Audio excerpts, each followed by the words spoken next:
All right. I'm working on a 2012 Jeep Grand Cherokee V6.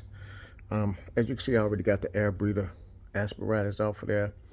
Actually, what I'm about to do is remove this upper intake. I'm going to do the oil pressure switch.